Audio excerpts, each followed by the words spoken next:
الحمد لله رب العالمين حمدا كثيرا طيبا مباركا فيه، وأشهد أن لا إله إلا الله وحده لا شريك له، وأشهد أن محمدا عبده ورسوله، أدى الأمانة وبلغ الرسالة ونصح الأمة وكشف الله به الغمة وجاهد في الله حق جهاده حتى أتاه اليقين. اللهم صل على سيدنا محمد النبي وأزواجه أمهات المؤمنين وذريته وأهل بيته كما صليت على آل سيدنا إبراهيم إنك حميد مجيد. اللهم أنت أحق من ذكر وأحق من عبد وأنصر من ابتغي وأرأف من ملك وأجود من سئل وأوسع من أعطى. أنت الملك لا شريك لك والفرد لا ند لك، كل شيء هالك إلا وجهك، لن تطاع إلا بإذنك ولن تعصى إلا بعلمك، تطاع فتشكر وتعصى فتغفر، أقرب شهيد وأدنى حفيظ، حلت دون النفوس وأخذت بالنواصي وكتبت الآثار ونسخت الآجال. القلوب لك مفضية والسر عندك علانية، الحلال ما أحللت والحرام ما حرمت، والدين ما شرعت والأمر ما قضيت، والخلق خلقك والعبد عبدك، وأنت الله الرؤوف الرحيم. يا أيها الذين آمنوا اتقوا الله حق تقاته ولا تموتن إلا وأنتم مسلمون. أيها الأحبة، أوصيكم ونفسي بتقوى الله عز وجل. يقول الله تبارك وتعالى: هو الذي جعل لكم الليل لتسكنوا فيه والنهار مبصرا. وجاء في الحديث الشريف عن أبي هريرة رضي الله عنه أن النبي صلى الله عليه وسلم قال: يعقد الشيطان على قافية رأس أحدكم 3 عقد إذا نام، بكل عقدة يضرب عليك ليلا طويلا، فإذا استيقظ فذكر الله انحلت عقدة، وإذا توضأ انحلت عنه عقدتان، فإذا صلى انحلت العقد، فأصبح نشيطا طيب النفس، وإلا أصبح خبيث النفس كسلان. متفق عليه. وجاء عن صخر بن وداع الغامدي رضي الله عنه عن النبي صلى الله عليه وسلم قال: اللهم بارك لأمتي في بكورها، اللهم بارك لأمتي في بكورها.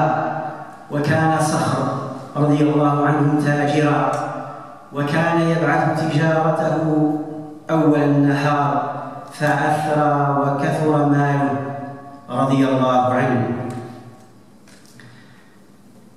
Allah subhanahu wa ta'ala attire notre conscience et notre cœur sur 2 bienfaits exceptionnels de Dieu sur l'humanité.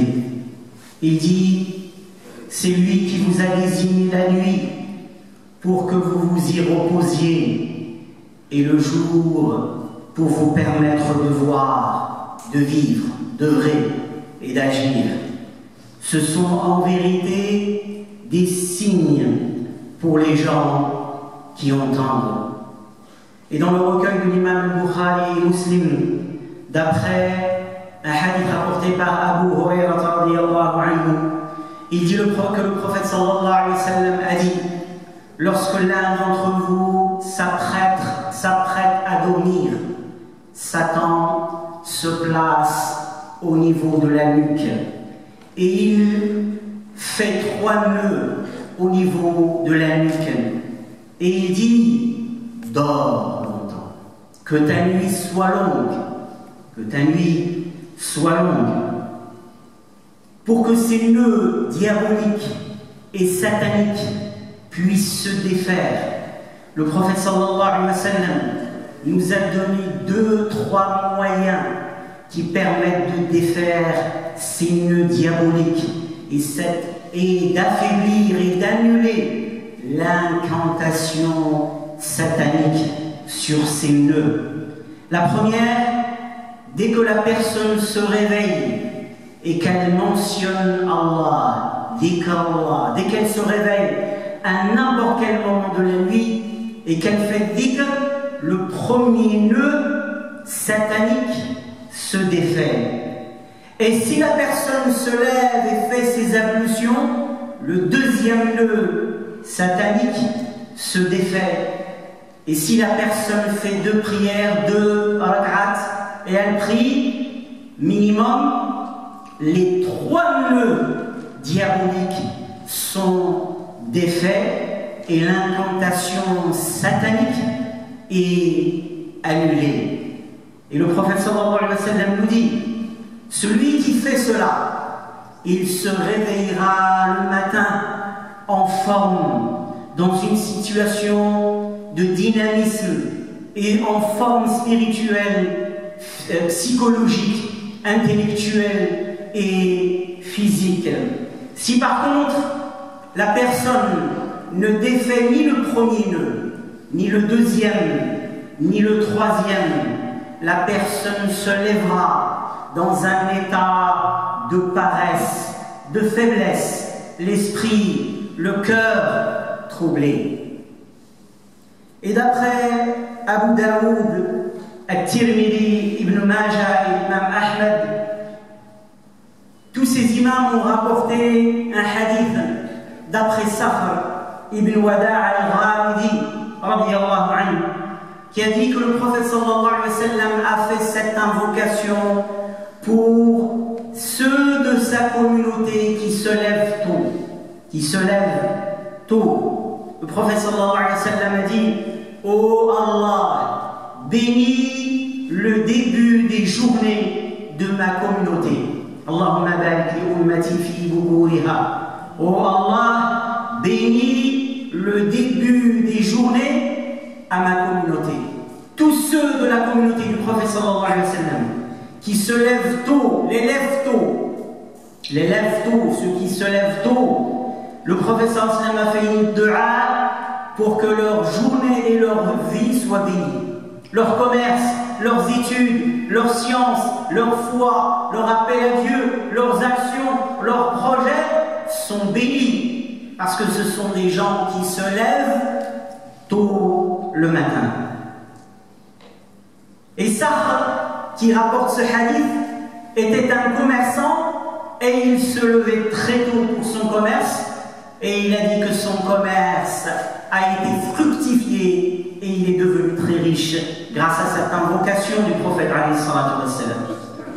أيها الأحبة، من صلى الفجر فهو في ذمة الله وكفى بها نعمة. فعن جندب بن عبد الله رضي الله عنه يقول: قال رسول الله صلى الله عليه وسلم: من صلى الصبح فهو في ذمة الله، فلا يطلبنكم الله من ذمته بشيء فيدركه فيكبه في نار جهنم. وروى البخاري ومسلم والنسائي وابن حبان عن عبد الله بن مسعود رضي الله عنه قال: ذكر عند النبي صلى الله عليه وسلم رجل فقيل: ما زال نائما حتى أصبح ما قام إلى الصلاة، فقال صلى الله عليه وسلم: ذاك رجل بال الشيطان في أذنه. وقال الحافظ ابن حجر رحمه الله في فتح الباري: واختلف في بول الشيطان فقيل هو على حقيقته. L'imam Muslim, rahimahullah, rapporte d'après Jundub ibn Abdillah que le prophète sallallahu alayhi wa sallam a dit: quiconque accomplit la prière de l'aube, salat as-subh, salat al-fajr, quiconque accomplit la prière de subh est placé sous la protection d'Allah, qu'Allah n'ait rien à exiger de vous concernant cette protection qu'il a accordée.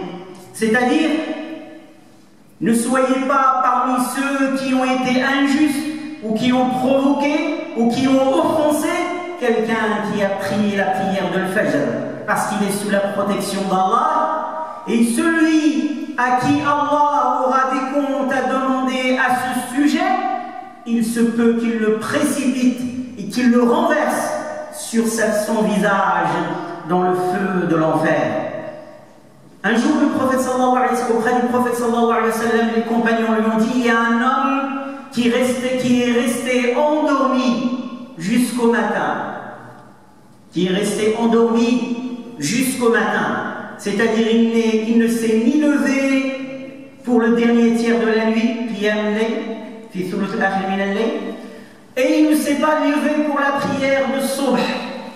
Le prophète sallallahu alayhi wa sallam, il leur a dit: c'est un homme dans l'oreille de qui Satan a uriné.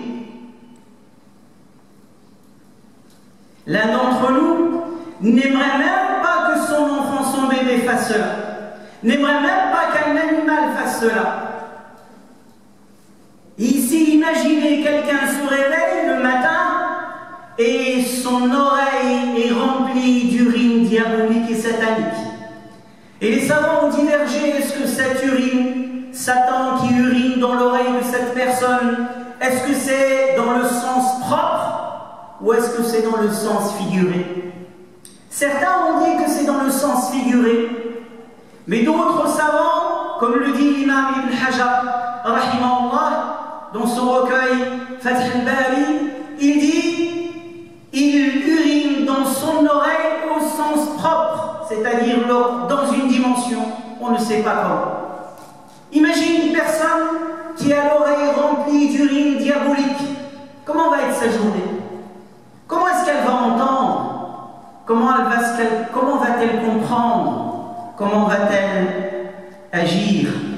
أقول قولي هذا وأستغفر الله لي ولكم فاستغفروه إنه هو الغفور الرحيم.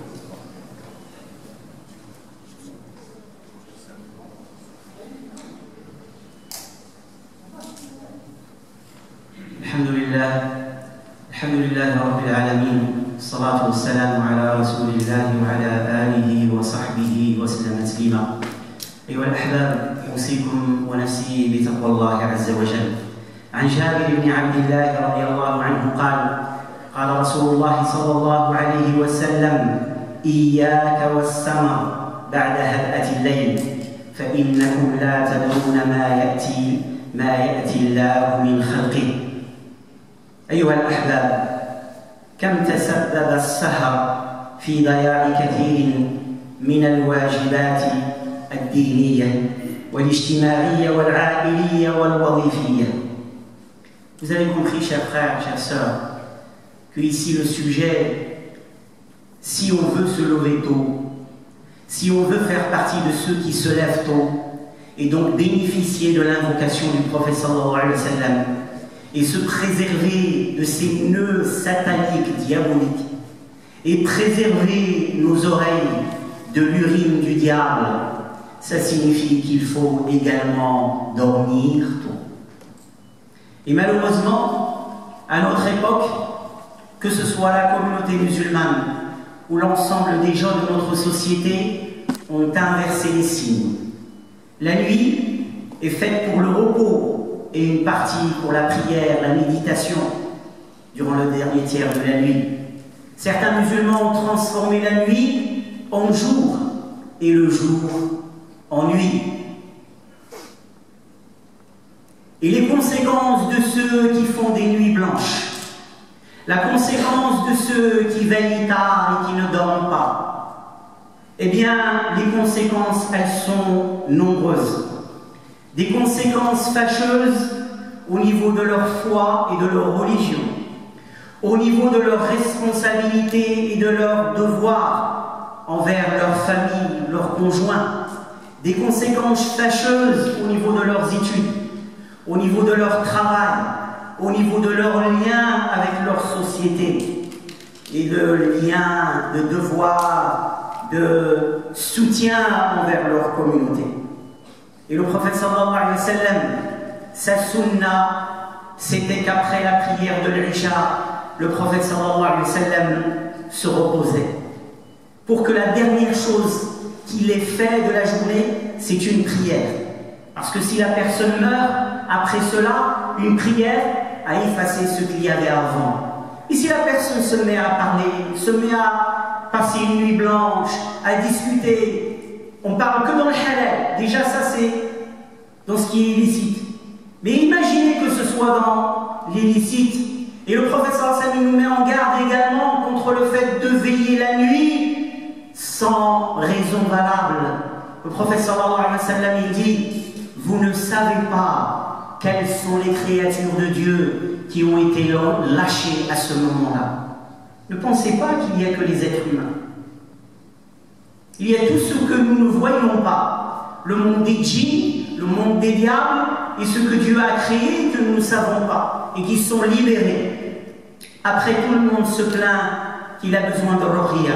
Les petits, les grands, les femmes, les hommes, parce qu'on se trouve dans des endroits où on ne devrait pas se trouver. On se trouve à des moments où on ne devrait pas se trouver. On fait des choses à des moments qu'on ne devrait pas faire. Veiller tard pour une bonne cause, ça c'est l'exception. La prière, les études, ou veiller au service de cette communauté. Salah ad-Din al-Ayyubi, rahimahullah, lorsqu'il a rassemblé l'armée pour affronter les croisés dans cette bataille, cette fameuse bataille de Hittin, Ma'rakatu Hittin, qui l'a conduit par la suite à la bataille de la libération de Al-Quds al-Sharif. Eh bien, la veille, lorsque son armée était dans des tentes, il passait en revue son armée. Et lorsqu'il voyait ceux qui étaient en train de dormir, il a dit: par là va venir la défaite. Et lorsqu'il trouvait d'autres tentes où les hommes étaient debout, en pleurs, en larmes, en récitation du Coran, en dhikr, il disait: par là va venir la victoire. Ces hommes qui sont en train de dormir, de se reposer, parce qu'ils ont un combat, ils ont une journée harassante, c'est leur droit, et il dit: de là va venir la défaite. Que dire si maintenant dans notre communauté, ceux qui ne dorment pas la nuit et qui sont devant des scènes que Iblis lui-même n'oserait pas regarder? Que dire si aujourd'hui des membres de cette communauté, des gens gaspillent leur argent, leur temps, leur nuit, leur jeunesse, leur énergie devant des scènes ou en disant des choses du mal ou en disant n'importe quoi, en étant dans l'illicite, et puis après on se lève et on dit: où sont les musulmans? Où est cette communauté? Que faites-vous pour ceci ou pour cela? Les conséquences des nuits blanches, chers frères, chères sœurs, combien de foyers ont été rompus de divorce, parce que le mari va passer la nuit à veiller, soit devant Internet, soit devant la télé, soit devant des jeux, soit avec ses amis à discuter jusqu'au Fajr. Et le lendemain, il ne peut ni travailler, ni être de bonne humeur, parce que personne ne doit lui parler parce qu'il est en colère. Il est en colère contre les enfants, contre son épouse, contre son voisin. S'il est étudiant, il ne peut pas étudier. Si c'est un élève, c'est l'échec scolaire assuré parce qu'il dort toute la matinée. Si notre communauté devient une communauté qui dort la journée et qui la nuit est dans l'insouciance, à quand la victoire? À quand le renouveau? À quand le soutien d'Allah subhanahu wa ta'ala? Les conséquences des nuits blanches au niveau spirituel, c'est la négligence assurée de la prière de Fajr, de Subh. Au niveau physique, certaines personnes qui continuent à faire les nuits blanches régulièrement, certaines même finissent en psychiatrie. La folie, c'est arrivé plus d'une fois. Au niveau social, c'est la négligence des devoirs et des responsabilités. Absentéisme au travail, absentéisme à l'école, des divorces, échecs scolaires. Mais encore pire, si le fait de veiller la nuit, c'est devant quelque chose qui nous attire la colère de Dieu subhanahu wa ta'ala. Écoutez ce récit. Je suis sûr que tout le monde l'a entendu au moins une fois dans sa vie. Ce récit, il est véridique, il est connu et il s'est produit à notre époque. Un homme qui a passé la nuit en mauvaise compagnie. Il est musulman de nom. Il est musulman d'héritage. Mais il a passé la nuit devant des bouteilles de bière, à boire l'alcool, à rire et à tuer le temps, comme ils disent, pendant une grande partie de la nuit. Et quand ces mauvais compagnons sont tous rentrés chez eux, lui, il a continué à tourner dans la rue à l'extérieur, en cherchant le haram. Puis, il est rentré au milieu de la nuit chez lui. Et il a continué, puisqu'il s'est installé dans son salon, et il a allumé la télé. Et il s'est mis à regarder un programme pornographique que Iblis lui-même n'oserait pas regarder. Mais ce qu'il a oublié, cet homme, c'est de fermer la porte du salon à clé. Et pendant qu'il est devant cette scène, où il voit ces hommes et ces femmes nus comme des bestiaux, belhum adal, mais encore plus égarés. À ce moment-là, la porte du salon s'ouvre. Et cet homme entend le bruit de la porte et il est pétrifié, choqué. Il ne peut plus bouger, il ne peut plus parler. Qui est là? C'est sa petite fille de 5 ans, qui a les yeux écarquillés devant ce que son père est en train de regarder. Et cette petite fille, l'innocence même, la candeur même, la douceur même, al-fitra. Elle lui dit, ittaqillaha ya abi, ittaqillaha abati, haram alayki. Aïb alayk. Une petite fille qui redonne la même leçon qu'elle entend des adultes, sauf que elle la donne avec véracité. Elle n'est pas en contradiction avec ce qu'elle dit. Elle dit à son père, papa, papa, haram ce que tu es en train de faire. Ça ne plaît pas à Allah, c'est mauvais, crains Dieu. Et elle ferme la porte et elle repart. Et le père reste pétrifié. Puis il s'est mis à trembler. Et il sort de chez lui. Et il a commencé à errer au milieu de la nuit dans les rues.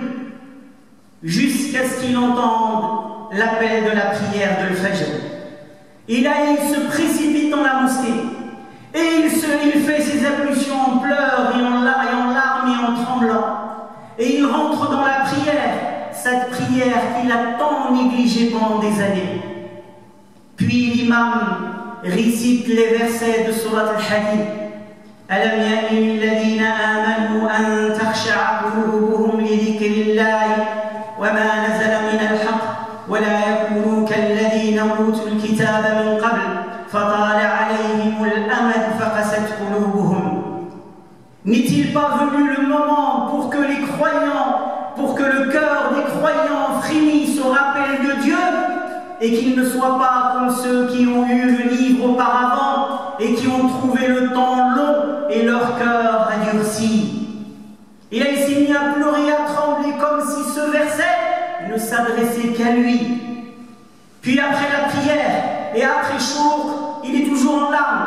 Il est sorti dans la rue et il pleure et il pleure. Et quand il revient chez lui, il trouve son épouse en larmes. Et elle lui dit: où es-tu? Je t'ai cherché, je t'ai appelé.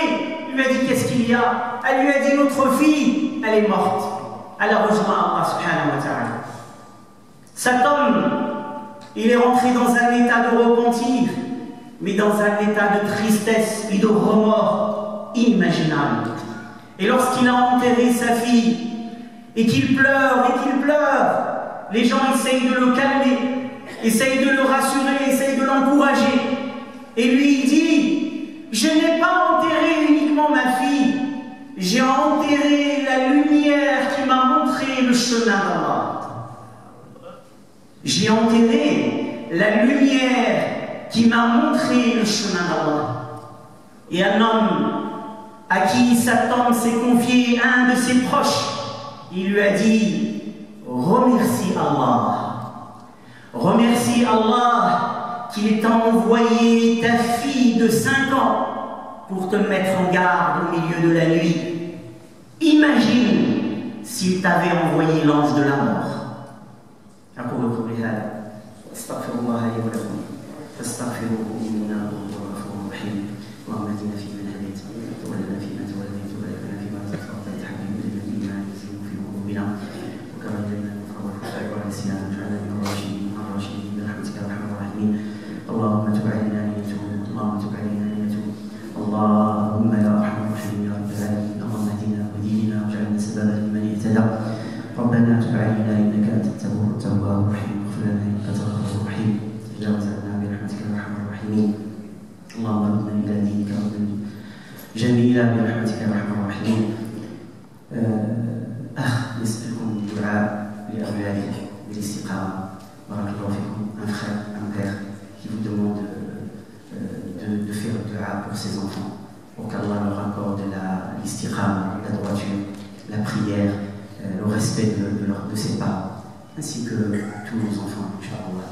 اللهم اهد شبابنا، اللهم ردهم إلى دينك ردا جميلا، اللهم اهدهم واهد بهم واجعلهم سببا للمهتدين اهتدى. اللهم ارزقهم الصلاح، اللهم ارزقهم الصلاح، اللهم اصلحهم، اللهم ارزقهم الصلاح، اللهم ارزقهم الصلاح، ارزقهم الصيام، ارزقهم القيام والذكر برحمتك يا ارحم الراحمين.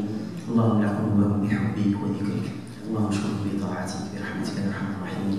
اللهم كن لهذه الامه وليا ونصيرا، اللهم انصر نصر الدين، اللهم كن لاخوانك المستضعفين في فلسطين، اللهم ايدهم، اللهم ثبتهم، اللهم انصرهم، اللهم كن لاخواننا المستضعفين في كل مكان برحمتك يا ارحم الراحمين. ولا حول ولا قوه الا بالله العلي العظيم.